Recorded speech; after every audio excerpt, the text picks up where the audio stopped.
Juan Kapitulo 6, versikulo 35. Si Jesus miingon kanila, "Ako mao ang pan nga naghatag sa kinabuhi.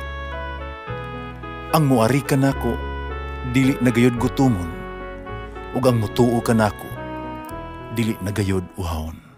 Ang mga puno Pan sa kinabuhi.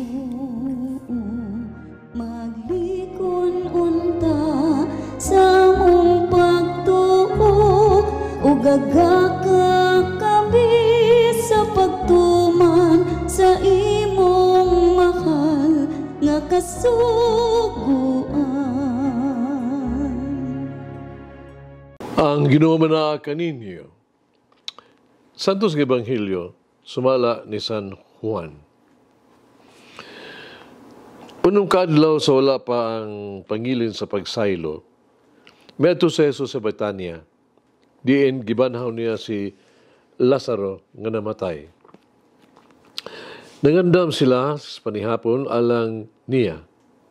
Samtang nagsilbi si Maria, si Lazaro miuban ni Jesus. Nimikuha si Maria o usa ka libra nga mahalong pahumot, hinimo sa lunsay nardo. Gidihugan ang tiil ni Jesus, gipahiran sa buhok, nangalimyon sa kahumot ang tibuok balay. Mingon ang anak ni Simon, si Judas Iscariote, ang tinunaan nga mabudhi ni Jesus. Mabaligya unta ang maong pahumot sa 300 ka denaryo o ang halin magamit alang sa mga kabus. Hinuon, Judas wala magunahon na sa mga kabus. Kawatan siya o kay siya man ang tigtugyan sa salapi sa pundok, kanina siyang magkuha sulod ni ini. Apan si Jesus miingon, pasagdi siya, dili ba iya kining gitagana alang sa adlaw sa akong lubong? Uban ninyo kanunay ang mga kabus, apan ako dili.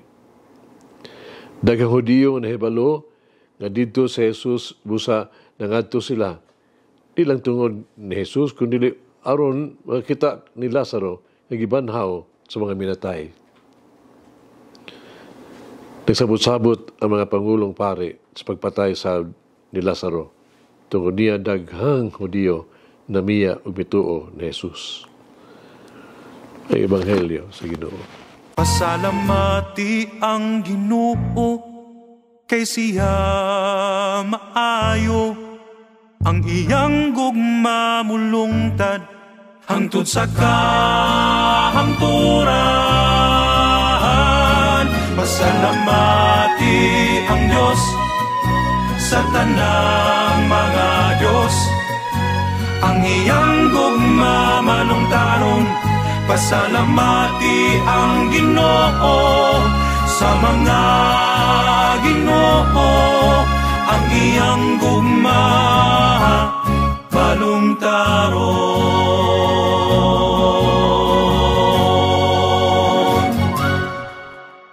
Kabahin kini sa kustumbre sa mga Hudiyo alang sa usa ka tagbalay nga maghatag og tubig aron mahugasan ang mga tiil sa usa ka bisita sa pag-abot. Si Maria nakahimog talagsaong butang. Iya gidihugan ang mga tiil ni Jesus. Imbis tubig, mahalon nga mapahumot nga lana o gipahiran kini sa iyang buhok. Si Judas nagbiay-biay bahin sa pagkausik sa daghang salapi, no? Katumbas manggol sa 300 ka adlaw nga suhol ang bili sa tawag to pahumot. Para ni Judas, kung paniya mas maayo kung ibaligya kining pahumot nga lana, o halin ihatag ito sa mga kabus. Palagi sa payan ni Jesus niya ang komento ni Judas. Pag gitugutan niya si Maria, pagpadayon sa iyang gibuhat, pagdihog sa iyang mga lawas, agay kinipapangandam alang sa iyang paglubong. Sumala pa sa Ebanghelyo. Si Maria nakahimo sa maong paghalad pasidungog tungod kay siya nakaila kang Hesus. O bisan kinsa nga nakaila kang Hesus, lagmit mabuhat sa maong gihapon kung dili labaw pagani. Karon makapasubo kayo nga si Jesus ba atong gisalikwa sa daghang kay higayon. Siya mo abot nga gigutom, giuhaw, hubo, uban pa. Apan siya gipapahawa nato. Pipila lang ang nagatiman. Karon Semana Santa, gihangyo kita sa pagpamalandong pag-ayo ni ini mga pulong ni Jesus.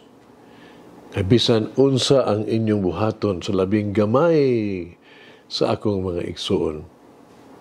Gibuhat ninyo kini diha kanako. Matthew 25:40.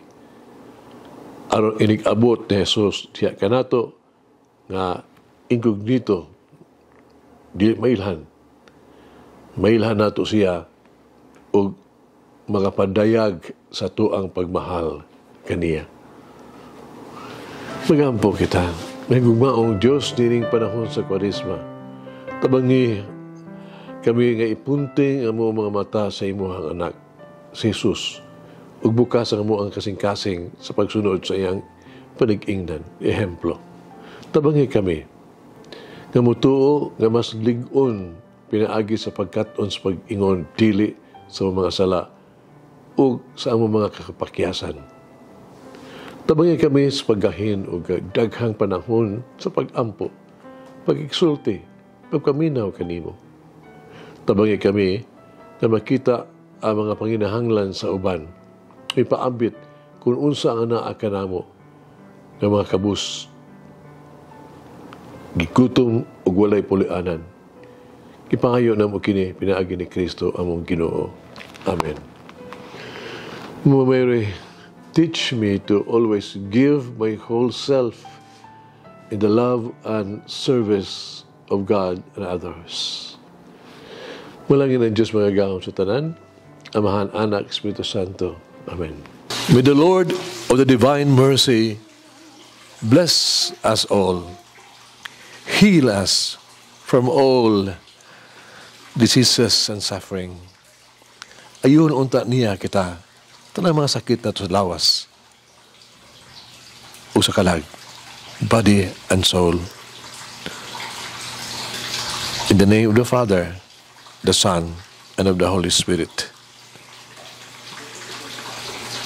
Jesus, I trust in you. Amen. Whoever eats the bread of life will never hunger, says the Lord. Kay galaan inyong nabati ang pagpaambit ug hamubong pamalandong sa pulong sa Dios pinaagi sa tulumanon pan sa kinabuhi nga gidumala ni Monsignor Daddy Silva. Hangtod na usab sa sunod higayon, daghang salamat. The bread of life.